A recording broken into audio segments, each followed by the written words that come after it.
We're good? We're live? Oh. Friday night. Right there, we're live Adorable. as I did the thing. All right, dude. You're all ready? I'm ready. All right. Let's jump right in. Welcome to the Most High Show, made by and for people in recovery. A show about recovery, spirituality, and being human. Our mission is to provide impactful, community-driven media that informs, empowers, and inspires positive change. Real people, real stories, real life. This is the Most High Show. Woo, woo. We always clap, but like there's nobody. There's definitely a studio audience. Yeah, let's go. Yeah, live studio audience. Oh, we have an audience now. Yeah. All right. Well, joining me tonight is Josie on the interview, and then our special guest is James Eunice. Yeah, Eunice. What's up? AKA Jimi Diamond. That's correct. Long-term recovery advocate, founder of Attainable Dreams, author of Poppy Seed Poetry, host of his own podcast, Against Medical Advice, actor, father of two, Renaissance man. Yes, all around. Yeah. So, should I call you James or Jimmy? Jimmy. Yep. All right. Can we what's Jimi Diamond? So that is a porn name. I'm joking. No, So it was a Brian Stars interview, real quick. I didn't put that on the resume. No. Whoa. So I remember I said I was doing stand-up back in high school. I started doing stand-up back in high school, and they said I had to come up with a stage name. So that was when I was listening to a lot of Jimi Hendrix and Neil Diamond at the time, weird combo. And I had to come up with a stage name, so I combined them to make Jimi Diamond. And that way, when I'm doing stand-up, I could just use that name. Fast forward, when I started acting, I got like this gig on this TV show pilot, and they were like, "Do you have a stage name?" And I was like, "Oh my God, dude. Jimi Diamond, write that like, down." I've been preparing my whole life for this moment. I've literally been waiting. Yeah, literally. Yeah. So that's the story of Jimi Diamond. That's great. Yeah, because with Jimi Diamond, I don't know if you're going to act, tell us a joke, or do a magic trick. Yeah. So. Pull a rabbit out of a hat. Yeah. All right. Has it become your preferred name now? So I went with it for a while just because, like, I was really trying to pursue acting and stuff like that. And it's just, like, catchy. And, yeah, so I went by Jimi Diamond for quite some time. And, yeah, so Jimi Diamond, what's up? Hey. That's how I met you. I didn't even know. I thought that was your real legal name. Perfect. See, that's... Yeah. Wait. When you guys met, he was Jimi Diamond? Yeah. Okay, no, this is incredible because let's just jump into how did you guys meet? So we met. I was a client at a treatment facility. And, well, actually, before I was like a client, I met Jimmy when I was in Detox in Rome, Georgia. We met. Yeah. Jimi Diamond would be in Rome, Georgia. Yeah, I'm all over. Yeah, he was in Rome, Georgia, and then I moved to Norcross, and I'm in group one day, and he walks in, and I'm like, how is he here if he was in Rome? Yeah. And he was like bouncing back and forth. So yeah, I met him when I was in treatment. I was a client. He was a group instructor. Yeah. Yeah. Yep. Jimi Diamond, the recovery professional. Yeah, Yeah. Jimi Diamond, Attainable Dreams, coming in, running group, walking in. What's up, guys? We're here to recover today, and this and that. And everyone's like, still detoxing. Like, what the fuck is going on, dude? Like, what is actually happening here? I'm just picturing, like, you're the person that just, like, wakes up excited to be alive. Yeah. And then, like, the rest of us hate you. That's kind of what it was like. Yeah. Waking up and, having the energy and then drinking about, maybe 3 or 4 cups of coffee. And then just like, Rome was 2 hours away. So I'm drinking coffee. I'm like listening to music like, oh my God, this is going to be the best day ever. We're going to crush it. And then I would show up and Everyone's like on detox meds, half asleep. And you're like, and like for me, it was my first experience. And so when I went into group, I was like, this is like a lot. Like this person is like actually really happy to be in recovery and like so engaged. But I will say everybody was like, it's Jimmy's group. We love Jimmy's group. Like in Rome and in Norcross, people would be like, Jimmy's group. Yeah. Sometimes they would get a little bit crazy because the energy would transfer and it would turn into like a circus of like. Not the circus. of I don't even know. Yeah, sometimes we get off topic. People just kind of like do side conversations, and I, you got to reel them back in and stuff like that. Yeah. But, So we have high school stage name. Yeah. Go into acting career, and now recovery professional. Yes. Where did that jump happen? What's the story there? So the jump from comedian to like what part of the jump? Like going in, like, yeah, from going comedian to working in recovery, because I feel like those are two very different fields. Yeah, so I was like, stand up was, when I decided to start doing stand up, it was just kind of like for shits and gigs. You know what I mean? It wasn't like I was doing a lot of paid gigs. It was mostly like open mics and stuff like that. And then I ended up getting hooked on drugs. So I went to college to be a school teacher. I was like a school teacher, taught 5th grade, did substitute teaching, like all that stuff. And I was using this whole time, drinking heavily throughout college. By the end of college, I was using heroin. And then I ended up getting out of college, just continued to use, and kind of got into that's just a whole other story, and that's a whole other podcast. That's a book. I could probably do a whole movie, like whatever, a TV series. Ended up reaching my bottom and accepting help for treatment, and wound up in South Florida to get sober. And that was kind of like, literally watching therapists run group, being fucking miserable, and them being like, Jimmy, what's wrong? And I'm like, dude, these groups are trash. Like, this is horrible. Like, I'm not learning, I'm not engaged. Like, so that was, and they were like, oh, you think you could do better? And I was like, dude, I'm literally the best teacher ever. Like, I know I could do better. And they gave me the marker one day. I ran group, and the clients liked it. I was still a client. They ended up liking it, and that was kind of like what got me. Then I ended up coming back to that facility when I had 6 months, and they hired me, and that's kind of like what got me into the industry, the behavioral health industry, so to say. Out of spite.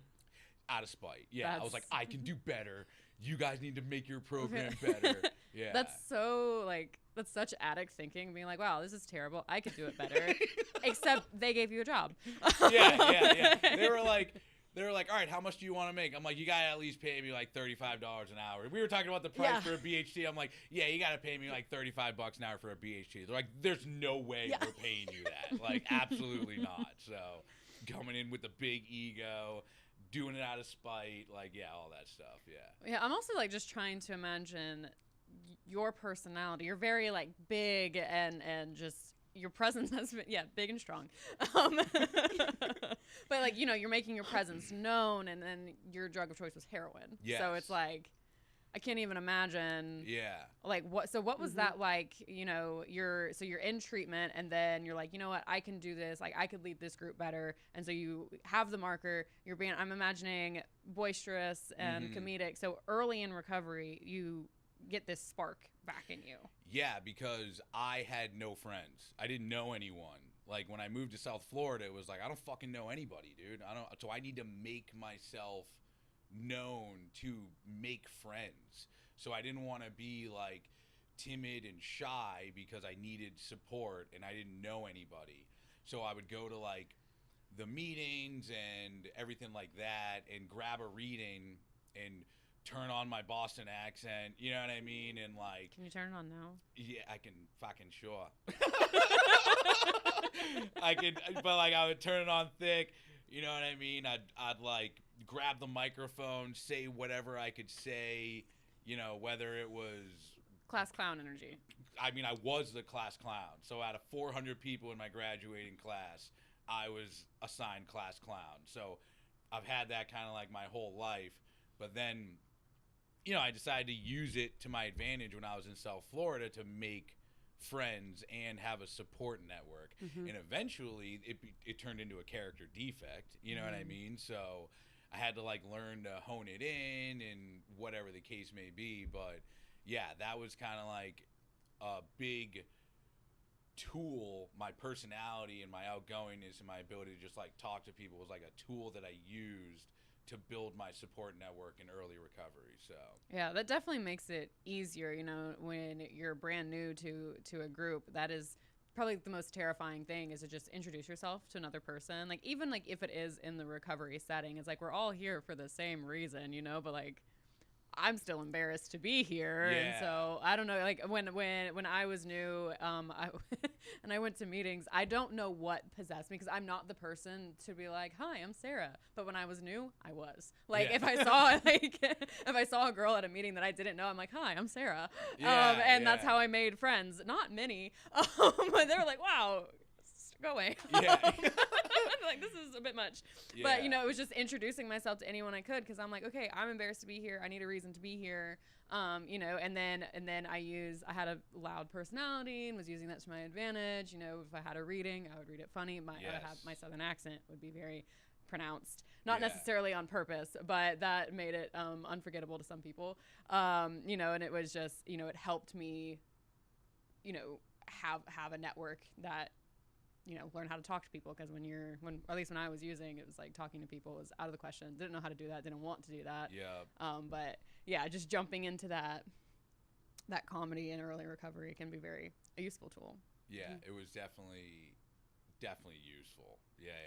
So. And it was also, you know, when like me being in treatment, the way you would break things down, I remember we wwere talking about alcohol and like the liver.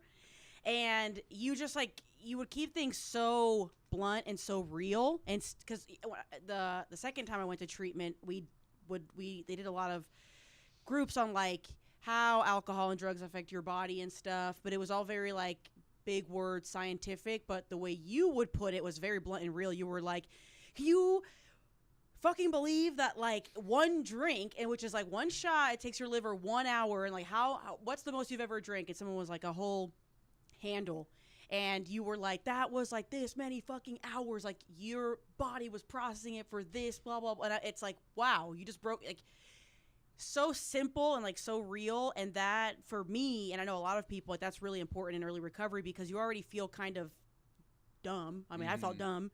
And then, you know, when people are throwing all this like big words at you and trying to explain things to you, and it's like, whoa, you know, what is going on?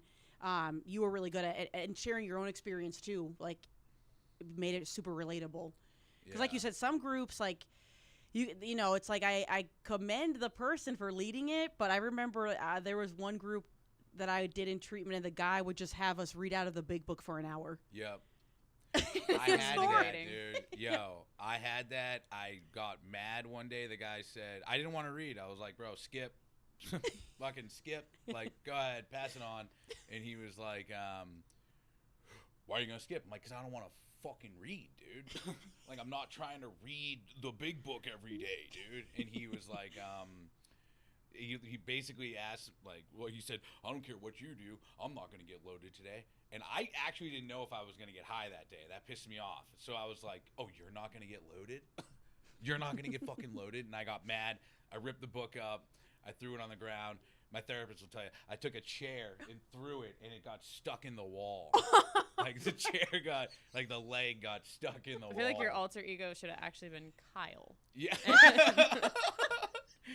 But yeah, no, with the groups, like, I always tried to bring like math and science into my groups to make it tangible, like like to make it like you can actually understand it with math. To just say like it processes the liver this much, but to give you like a real life example with numbers and what those numbers look like, it's easier to like understand and apply and see like the craziness in it. So I always tried to do those in my classes.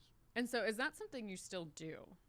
What? Like work in treatment and lead these classes and groups and stuff? I don't lead classes anymore, but I do work in treatment. I'm a consultant now, so if somebody wants to expand or open or improve their program as far as like licensing, compliance, billing, business development, staffing, like whatever they need in their program, me and my company come in and help them with that. Okay, and so like after, because imagine you've been in this industry for a while. Yep.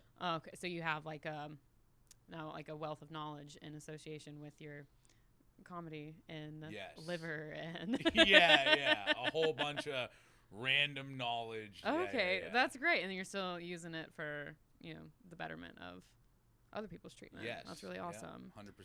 And so then I see you're the author of Poppy Seed Poetry. Yeah, I was talking to Christian out there, and he was saying that he wrote the Most High in like a notebook, and it turned into the podcast. When I was in treatment, you guys also heard that I used to rap.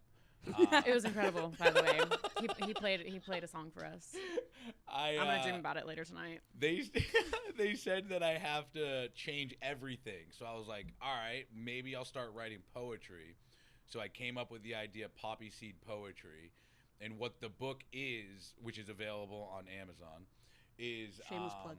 It's you've seen it, right? Mm-hmm. It's a compilation of art that I write on It's a compilation of poetry that I take photography of, which is written on things associated with the poetry. So I write a poem, like a one-liner or something like that, haiku, whatever.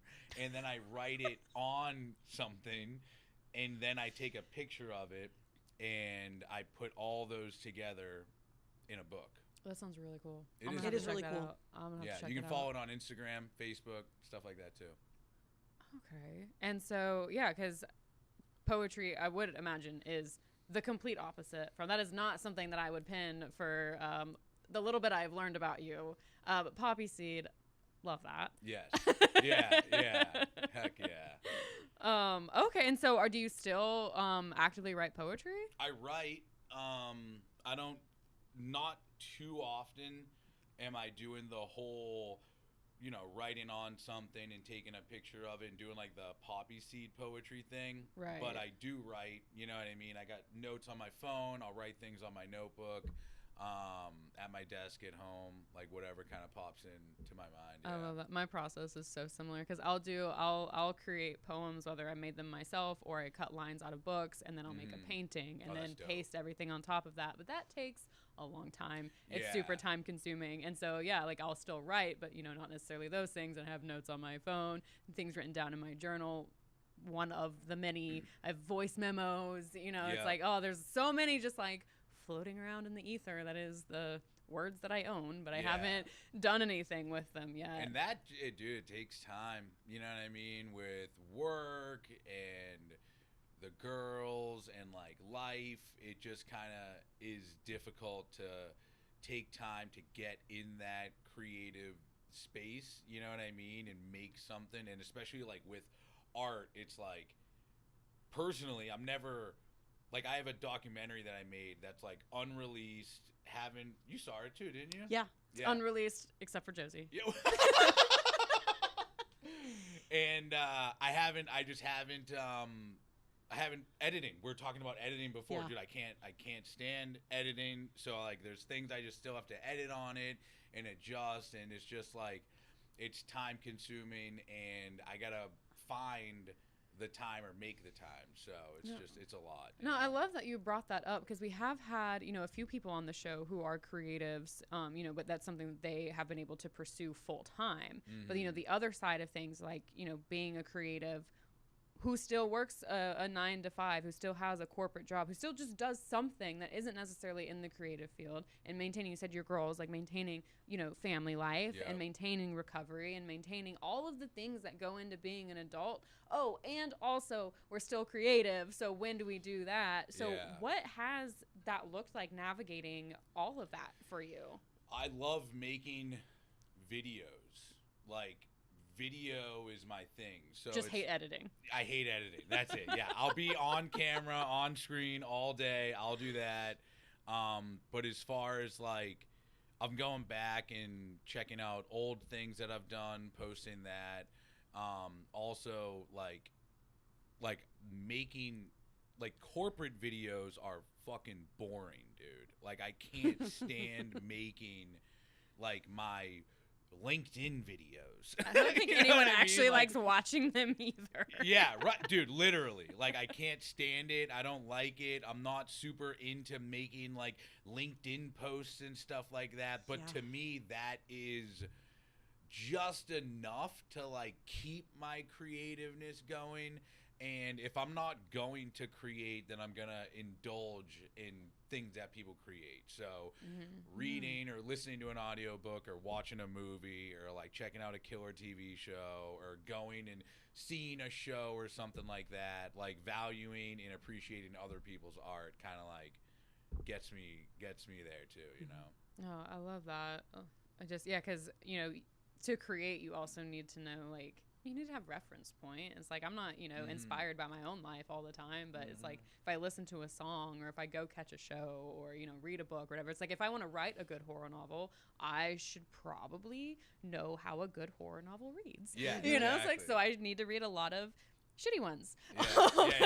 on my path Yeah. to find a good one. Dude, But you know, it's like it's all the process. There's the creation, there's the consuming and the appreciating, and there's so many aspects of being creative that don't involve just creation. And you know, in creation, it doesn't have to be the sole thing you do day in, day out. Even though sometimes sounds like that would be nice. Yeah. But having been on both sides, I know the grass is always greener wherever I'm not standing. Yeah.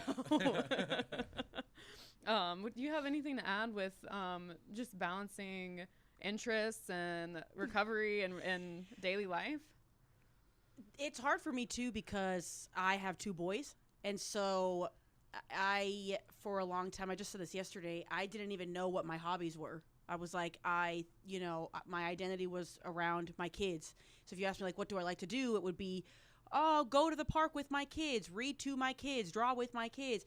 And so in getting sober, I've relearned myself, and I've also taken time to do things. And so my thing is that I will start a project. Like I've been working on this beaded art for over a month, and I get so into it, and then I haven't finished it.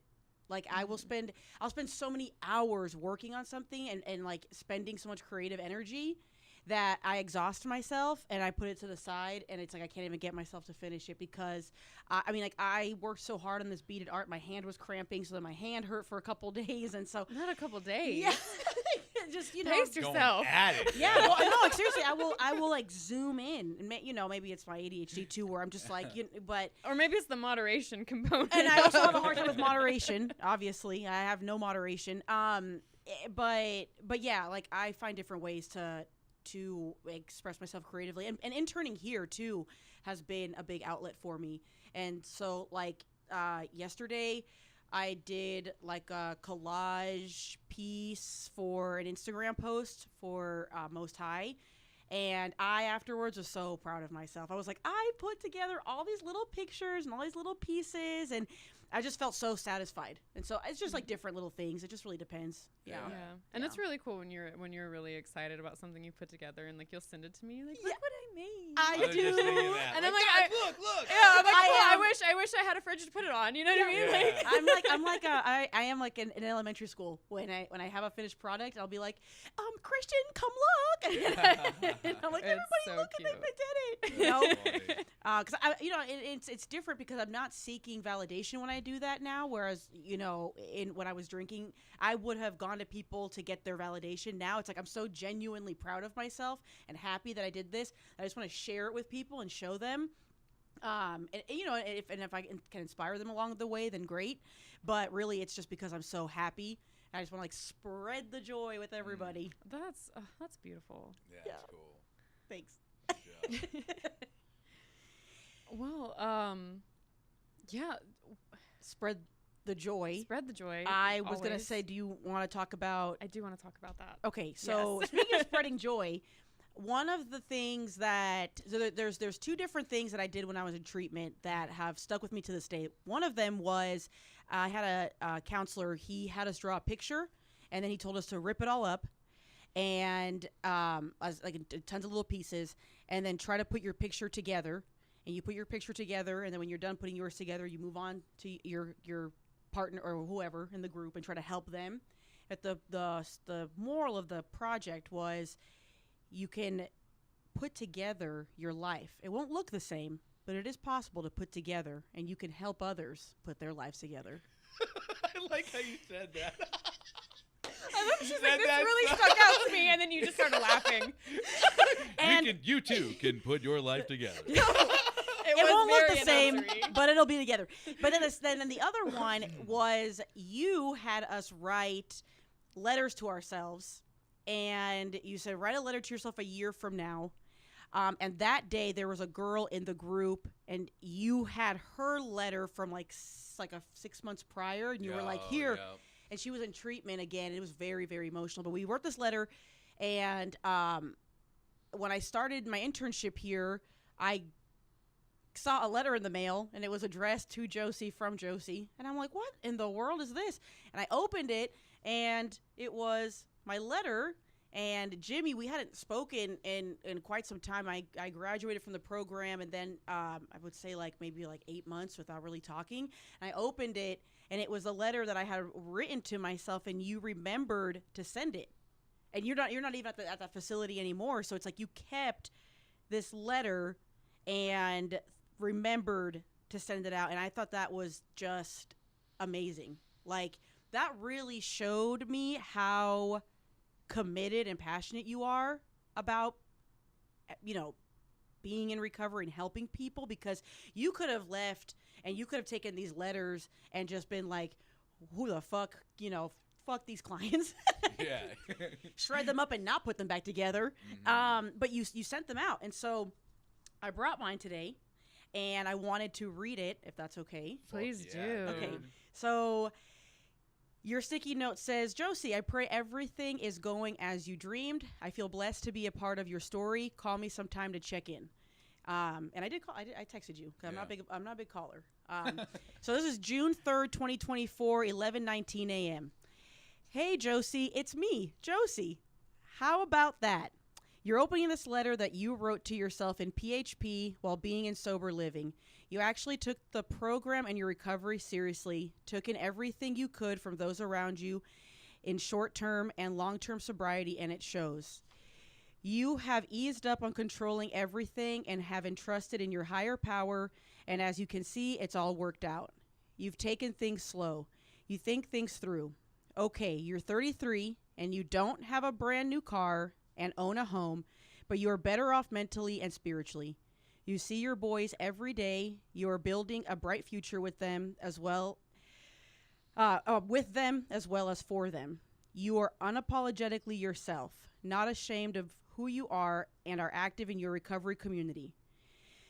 You're almost complete in getting your addiction counseling certificate to pursue your dream and helping others. You did not cave in and get back together with your baby daddy. You continued to work on yourself and have not allowed him to work his way back into your life beyond co-parenting. You've helped your parents and given them back everything they've done for you. You are not in debt. You've caught up in all of your bills and stay on top of all of them. You owe no one money. You're clean, sober, and honest. No more material objects to fill your void. No more replacing unhealthy addictions with negative ones. You're sponsoring a newcomer who is impacting you just as much as you are impacting her. You've faced challenges and made mistakes, but you kept going, and it shows in your spirit. You are sober for the longest time ever in your life, and you have continued to feel joy. You aren't chasing happiness. You've also stopped entertaining people who serve no purpose in your life and have solid relationships with others. I didn't want to sit here and paint this magical, mystical picture of a cookie-cutter life. I'm telling you how proud I am of you, finally, for the first time in a long time, because you've shown so much strength and growth in ways that are more important than a picture-perfect life. I love you, Josie. Damn. Dude, that's fucking awesome, yo. And, you hit every point. Yeah. That's fucking awesome, dude. Yeah. Yeah, that's emotional, yo. Because when I do that group, I say it's a time machine. And what's going to happen is when you write this letter, you're going to get it, and you're either going to be in this universe or you're going to be in an alternate universe. And often, every single time I used to do that group, there would be someone who was back in treatment. and they never imagined themselves being in treatment, reading that letter. Just the other day, I had this one kid who was in group. He was back in treatment, wrote the letter, and I gave it to him in treatment. And it's always like, everybody in the group seeing the person read it is like, holy shit, dude, like, this is fucked. And yeah, like, literally, no, yeah, because I was a witness to that. It was very emotional. It's like crazy, and I usually make it more crazy. I'm like, you're gonna get this letter. I'll make my voice like that. I'm like, you are getting this letter. You fucking believe it. I'm gonna mail you this. So don't think like it's not gonna happen. And this year, when I mailed them out, there was a young man. I got a phone call randomly. And, you know, doing what I do, you get random phone calls all the time. And it was a mom of someone that was in treatment. And she called and said, hey, hey, is this Jimmy? Yeah, what's going on? Hey, did you send me this letter? Did you write this letter, or did my son write this letter? And I was like, I didn't write the letter. Like, your son wrote it. And she said that he passed away on New Year's. Ooh. And I mean, you should see it was just like very emotional. And you know, the letter had an angel pictured on it, and he wrote, I love you so much, Mom, and you know, God has you in the greatest place in the world, like, ever right now, and he didn't pass away from this disease either, you know. And it was just like that was always the most emotional, one of the most emotional groups that I would ever run, because there was always a time where I sit down at my desk and I have a stack of letters, and you never know where they're gonna end up. Are they even gonna end up in this person's hands? Or are they gonna end up in somebody else's hands? You know what I mean? So this year, you know, between you and that young man and everybody else, you know, reaching out, getting the letters, it was just like, it was definitely an emotional one. So yeah, that's like those are the types of groups that I run. Because I remember I did that when I was in school, and my background's education. So I would always think of my favorite things that I did in school, but I never got my letter back. So it was always meaning, because I always would, I'm 18. When's my letter gonna be here? You know what I mean? And I, from 4th grade all the way to 18, was waiting for this letter to show up that never showed up. Mm-hmm. So I knew that there was always maybe a client out there that would wait, you know what I mean, to get it. And other people got it. They're getting married. They're doing this and that, you know. So it's a great way to just, like, you know, stay in touch, keep people on the right path, and just, like, I don't know. That's like my little thing. Super proud of you, dude. Like, everything you wrote in there, I remember when you were like going fucking through it, dude. Yeah. So yeah. And you know, I remember when you did that exercise, seeing the other person open it and reading it, and they were pretty distraught. For me, what I realized was, you know, a year is a long time, but it's not a long time. And so when I write this to myself, I remember thinking, like, I want to be as realistic as possible, and I want to write to, like, right now I have these goals here in treatment, which was I had no boundaries with my baby daddy. I really had, like, no idea of what I wanted to do next. I was working on, you know, not holding on to, like, material things to make me happy and all that stuff. And so I just was like, I'm going to write this, like, really realistic, because, you know, the other people it's like, hey, you know, you have a brand new house and you have a boyfriend, you're engaged, you had kids. And it's like, that's just, like, putting so much, it was just not realistic. So, you know, I took the assignment, like everything else, I took it really serious, and I wrote it realistically. And honestly, it's all basically came true. I took a step back from wanting to be an addiction counselor. I just realized it wasn't the path for me. But like in that letter, it's like I am living my life unapologetically, and so for me to decide this is not really for me, and I'm going to do something else, and be an intern here, for example, it's still proof that like now I'm doing life on life's terms, but I'm living like for myself.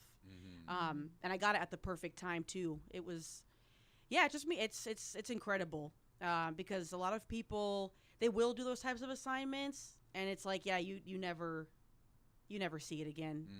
Yeah.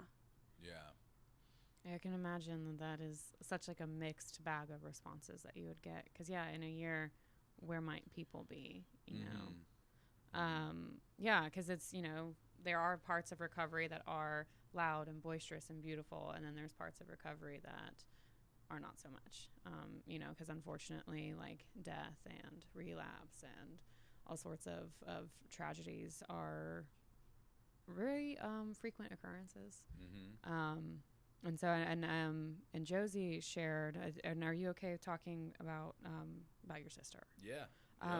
So she shared with me about your sister passing away from an overdose. Yep. What was it like going through that and still having to show up for people? Dude, shitty. Robin passed away September 8th, 2023. And, dude, it just sucked. She's my only sister. It fucking sucks, dude. Helping people all day, running group. I've even ran groups that she was in, tried to help my sister, get her into treatment, do everything I could.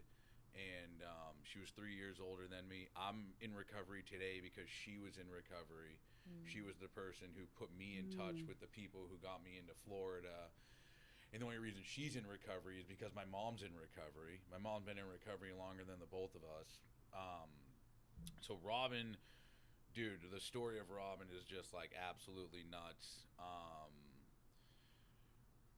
Drug abuse, domestic violence, like crazy, showing up to houses in Atlanta with a gun, like me showing up trying to be like fucking, where's my fucking sister type shit, you know what I mean? And it all came down to she overdosed and passed away. I interviewed people about overdose, I talked about it, all that. It almost was like, why am I even fucking helping people? Like there was a moment where I'm like, everything that I've done from the podcast to the book to the groups was all in a hopes that she hears some of it and gets clean. You know what I mean? So by the time she passed away, there was just this like drain of drive and motivation, and like I would go in to run group and it's like I was just consumed with passion. I mean, you can see I'm already super passionate. So like I would be like, you don't understand. Like you don't fucking understand. Your white blood, just like would go nuts. You just startled me. Yeah. But yeah, I would go crazy. I'd be like really just not crazy, just passionate. Like your family fucking needs you to be sober. Your family needs you.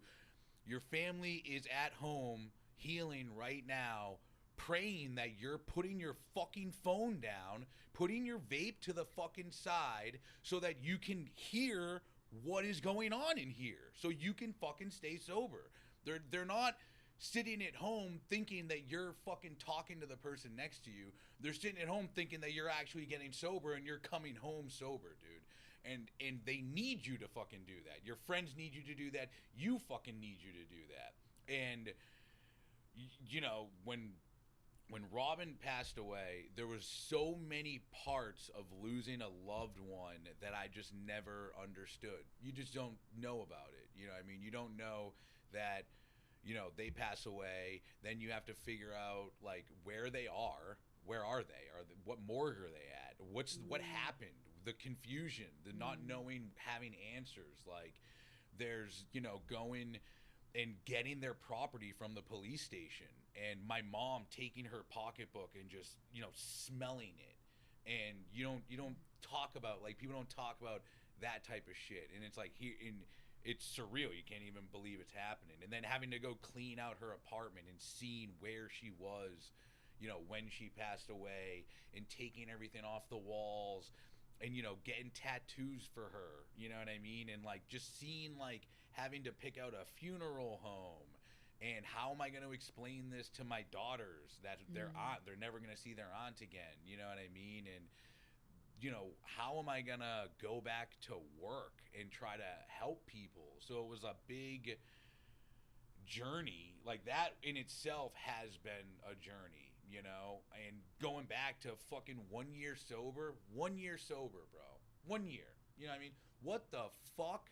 There's so much more to life, and you don't even newcomers may not even be able to comprehend how much goes into life.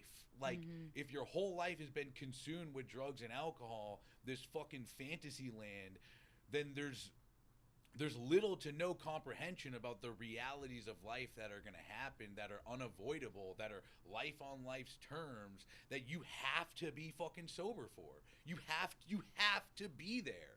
If I was using, like, the whole situation would have been fucked. You know what I mean? Like, I can't even imagine what it would have looked like, you know? And that's, you know, parents pass away, friends pass away, loved ones pass away, and how you show up for those things is most important. And I had to show up for people, and it's not easy, you know what I mean? You don't want to fucking show up. You don't want to fucking sit there. I don't want to fucking do this, dude. You know what I mean? But you gotta find new ways, you know what I mean? You gotta find new ways to be happy. You have to allow yourself to grieve. You have to allow, what the fuck? The seagull. Like we just did the fucking cards, right? The seagull. You gotta allow yourself to feel these emotions. You have to allow these emotions to come through and understand them and not run from them. Like, it took me not a long time, it's still kind of fucking new, but, you know, it took me some time to, like, understand, like, this is a legitimate emotion that I'm feeling that needs to be treated with care, and I need to fucking forgive myself. And, you know, and then it's like there's a whole aspect of, like, you know, a loved one passes away, especially through active addiction. It's like you're stuck in these routines of dealing with things, you know what I mean? Robin would have an outburst or something bad would happen every fucking week, every couple months. So it's like there's a routine that you gotta, it's almost like you want some shit to get fucked up just so that you can, like, feel close again, you know what I mean? And to understand that and cope with that and be open about it and communicate about it, it's a whole level of vulnerability and recovery, literal recovery, that nobody really fucking talks about. And for me, like, it was not only, like, leaning on my friends and my family, but it was not fucking going to meetings and stuff like that, but it was taking care of my mental health in other ways, like exercise and, like, making sure I'm not eating like shit, you know what I mean? And kind of, like, being as healthy as I can, because that's what's gonna fucking help me, you know? So yeah, that was a little bit of that process. No, know? I appreciate you sharing that and being vulnerable with it, you know, because in our community, we did just suffer a loss this week. And so, like, the meeting I go to on Wednesday nights was very full this week. So I was, like, glad to see some people turning towards meetings and a sober network to deal with that type of loss. But I think you offered, like, a perspective that, yeah, that doesn't get talked about a lot, with your mom sniffing the wallet just to smell her again, and the, you know, figuring out, like, the after effects situation, and, you know, having to show up for other people, but how to show up for yourself and what that looks like. And it can look like going to meetings, but it also looks like going to the gym, and it also looks like not, you know, eating your feelings every night, because, you know, you can replace one addiction with another. And, you know, it's like, however you process things, it changes over time, but it is also important not to lose yourself in those situations. And so what is it, I don't know, like for my friends back home, but you know, the people who are going through that right now, dealing with the loss of someone to addiction, you know, it's been just a couple days. Like, what's that advice? Like, yeah, you said feel those feelings, allow yourself to feel them, because, you know, in addicts and alcoholics, we don't like to, we don't know how to, especially when we're, you know, first coming into this. And then, you know, there's some emotions where it feels like you're having to relearn how to feel it every time it happens. Mm-hmm. So what would you say to the people who are dealing with it right now? Cry. Like, cry. Yeah. You know what I mean? Like, let the fucking emotion go. You know, you can't hang on to it. You need to express that emotion. So fucking cry, fucking talk to people, dude. Like, talk to the right people. You know, that's another thing. Like, talk to people who have been through that. You know, I remember before my sister passed away, people would talk to me about like when Robin passed away, I felt nauseous about how I used to talk to people when their loved one passed away. Mm-hmm. So I don't understand. You know, I had no idea. And I'm fucking trying to give advice to someone who I don't even, you know, it made me sick to my stomach. Not that I was saying anything, you know, probably bad or wrong. It's out of the pureness of my heart. But, like, you got to talk to people who have fucking been through it, because they're probably not going to say anything, which is exactly what you fucking need sometimes. You know what I mean? I don't fucking need someone to tell me it's going to be okay or this or that. Sometimes I just need someone to fucking listen, dude. Just, like, shut the fuck up and let me say what I'm going to say, you know? So talk to the right people. Allow yourself to cry. You gotta keep moving forward. You have to keep moving forward. Like, you must help people. You know what I mean? Like, you have to help people. That's all you, if you're called to help people, that's what you have to fucking do. And that's what I'm called to do. I'm called, like, God's calling is for me to help people and make it fun. You know what I mean? So it's like, I have to take care of myself so I can continue on the mission that God has me to do. So it's like, you got to get out of bed. You got to shower. You have to cook food. You got to take care of yourself, dude. Like, you need to continue to do those things. And it's going to be tough and it's going to suck, but it's helping you. You know what I mean? So it's like, talk to people, cry, keep moving forward, and, you know, celebrate their life, dude. Like, celebrate. Try not to make it like this daunting, everybody's gonna pass away at one point, you know what I mean? And celebrating their life, to me, is a positive way of looking at the situation than grieving their death, than constantly being like, I'll play the tape through of, like, the phone call, you know what I mean? And, you know, play the tape of, like, dude, literally, like, hearing my mom screaming on the phone. I'll never forget, I grabbed a hair clip and just crushed it with my hand while I was just, like, overwhelmed with so much, like, emotion. I just crushed it. I was hoping that, like, each break would just rip my skin open. And, dude, funny story. I found out my sister passed away. I'm driving to go to my parents' house. It's like midnight, and I get to a red light, and I'm just like just drained. You know what I mean? Car next to me is like, "Hey, roll your window down. Roll your window down." And I'm like, "What the fuck, dude?" You know what I mean? And I was like, and I roll my window down, and they rolled their window up. Dumbass prank. Bro, Dude, I've done that to people. I've done that to people. Yes, and I was like, I'm going to kill these kids. Like, I am, and it was just like, I've done that. Yo, right? I'm never gonna do it again now. I'm like, but it was like, again, I just remember being like, these kids just have no Yeah, clue, dude. You know what I mean? But that is the world. You know what I mean? The world has no fucking clue what's going on in my world.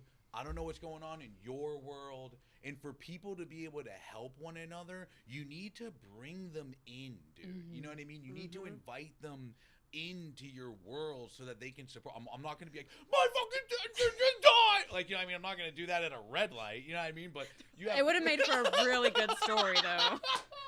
You would have ruined their whole night. Right.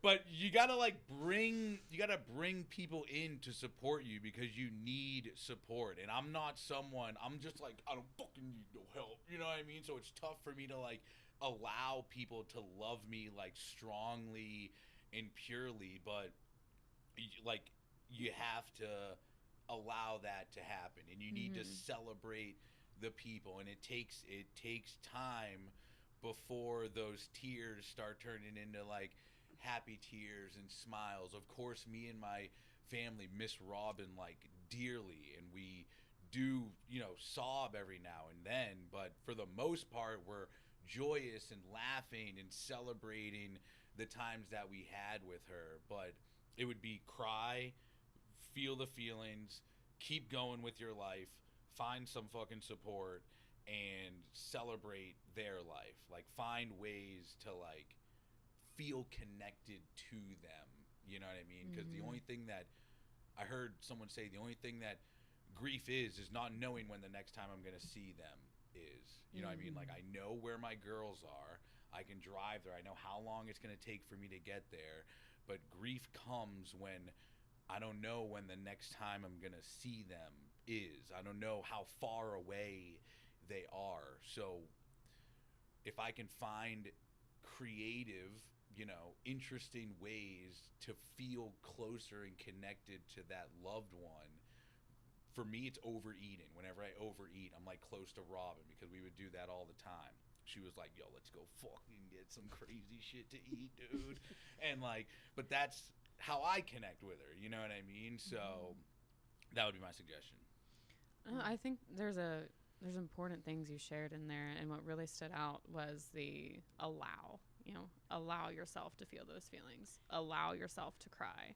Allow yourself to receive help from other people, because it's stuff that sounds so like, well, duh, you know, you should cry, you should feel your feelings, you should accept help when people offer it. But you know, it's especially in the recovery community that like that's going to be like the first thing we shut off. Like, no, I'm not going to feel these feelings, I'm not going to cry, and I'm not going to let people in. And, you know, because it's like that step back into isolation. But if you keep pressing forward, you can't isolate. And I think that's the beautiful thing about the community part of the recovery community, is that we band together. Like, when something happens, and there is a whole host of people around you, there's going to be ones who understand the loss that you're going through, and there's going to be the ones who don't, but are going to love you and hold your hand and going to let you cry on their shoulders, you know, or whatnot. You know, that support can look in many different ways, but exactly what you said, like, talk to the right people, talk to the people who know what you're going through, and like, take care of yourself. Like, I remember when Robin passed away, I had to take off like 2 weeks worth of work, you know what I mean? And you go back to like the idea of like recovery and financial amends.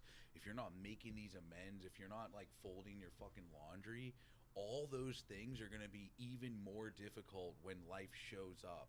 And it's not the fact that like those things got in the way of me doing those things. It's the fact that I was too goddamn lazy to fold my fucking laundry when I should have fucking folded my laundry. And now folding laundry is this huge fucking thing because life shows up. You know what I mean? If you're not making your financial amends, or you're not handling your emotions when this life shit actually happens, it's just going to feel so much more difficult to get back into where you need to be.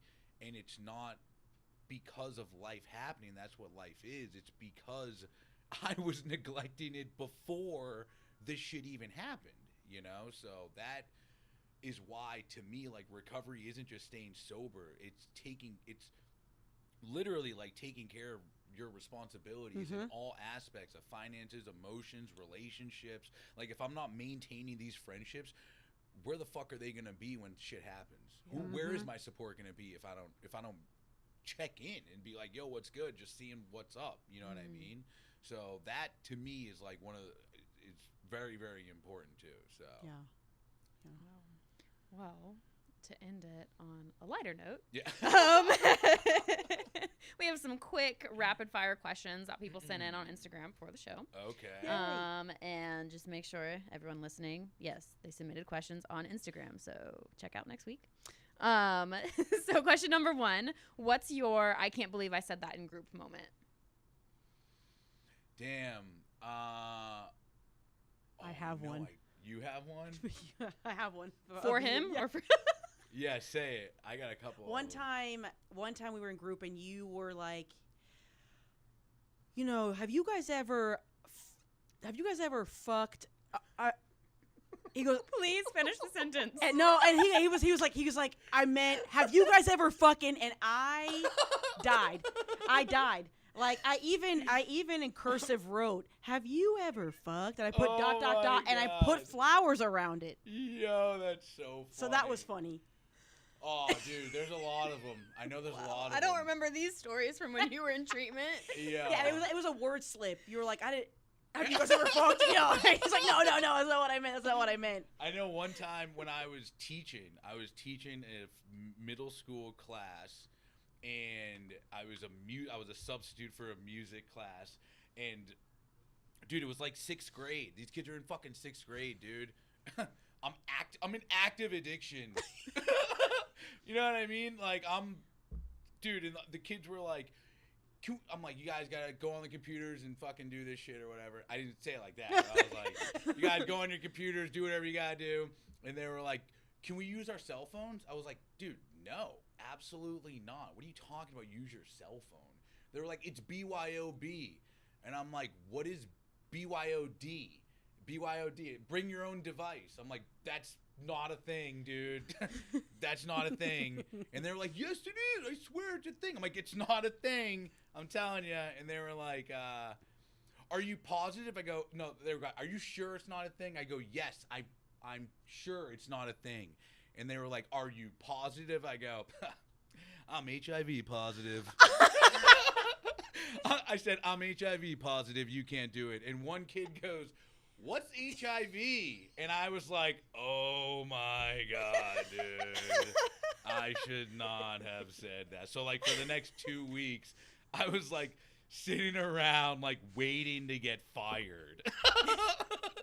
And it never happened. Oh so. my God. Wow. Question number 2. Yeah.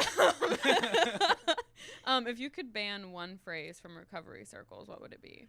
If I could ban one phrase from recovery circles, it would be,